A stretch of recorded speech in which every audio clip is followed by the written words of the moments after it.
માણેકબાગ society ઘરફોડ ચોરી કેસમાં crime બ્રાન્ચની મોટી સફળતા 45 લાખ રૂપિયા રોકડ સહિત સોના ચાંદી ડાયમંડના દાગીના કબજે આરોપીઓ ઝડપાયા અમદાવાદ શહેરના સેટેલાઇટ પોલીસ સ્ટેશન વિસ્તાર હેઠળ આવતે માણેકબાગ સોસાયટીમાં રહેણાંક મકાનમાં તારીખ 11/1/2026થી 16/1/2026 દરમિયાન કોઈપણ સમયે અજાણ્યા ઇસમો દ્વારા ઘરફોડ ચોરી કરવામાં આવી હતી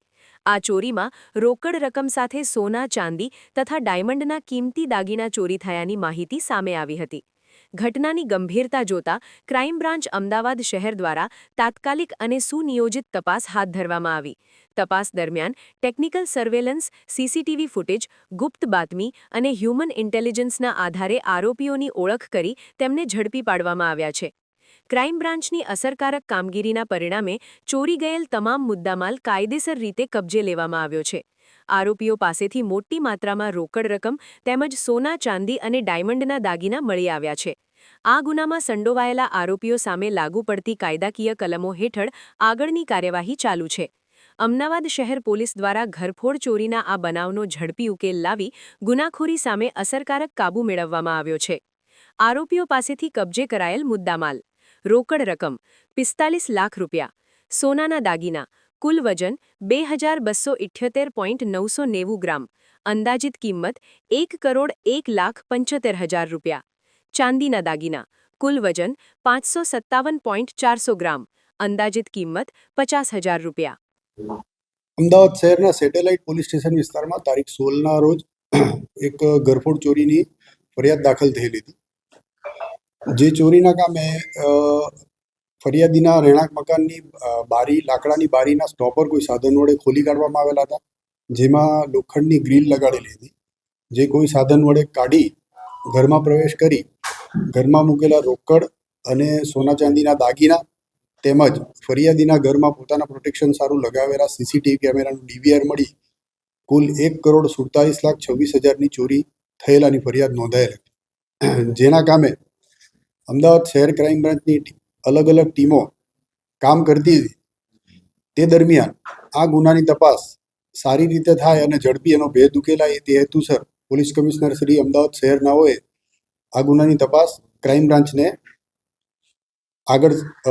સોંપવામાં આવેલી હતી જે તપાસ અમારા સ્પોટના ઓસઈ ડીડી પટેલ નાઓ કરી રહેલા હતા સદર ગુનો બન્યો ત્યારથી લઈને જેટલી પણ સસ્પિશિયસ પ્રવૃત્તિઓ હતી એ ટેકનિકલ સર્વેલન્સ અને સીસીટીવીથી ટ્રેક કરવામાં આવેલી હતી દરમિયાન આજરોજ આ ગુનામાં સંડોવાયેલા 2 આરોપીને ગુનામાં ચોરીમાં ગયેલ 100% મુદ્દામાલ સાથે હસ્તગત કરવામાં આવેલા છે જેમાં આરોપી નંબર 1 કમલેશ ઉર્ફે ગુગો કાંતિભાઈ સોમાભાઈ આસુંદ્રા રહેવાસી ખોડિયારનગર ગુજરાત હાઉસિંગ બોર્ડ ચાંદખેડા બીજો અન્ય આરોપી છે મેહુલ મથુરભાઈ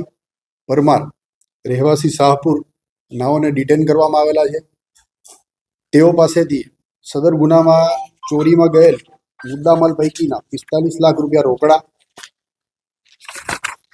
સોનાના દાગીના કુલ વજન 2 કિલો 278.990 ગ્રામ કિંમત રૂપિયા 1,01,75,000 ચાંદીના દાગીના કુલ વજન 557.400 ગ્રામ કિંમત રૂપિયા 50,000નો મુદ્દામાલ કબજે કરવામાં આવેલા છે આરોપીઓ વિરુદ્ધ કાયદેસરની કાર્યવાહી હાથ ધરવામાં આવેલી છે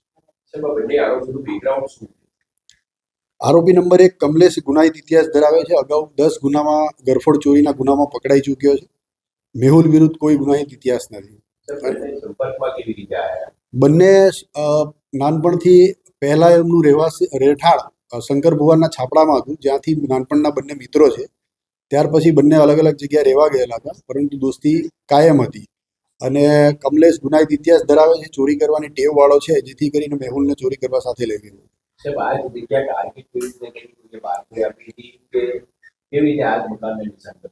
અગાઉ કમલેશે આ જ સોસાયટીઓમાં 2018માં ગુનાહિત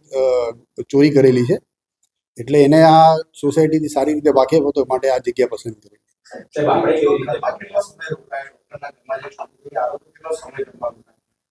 આશરે 1 થી 1.5 કલાક સીસીટીવી ટ્રેક કરી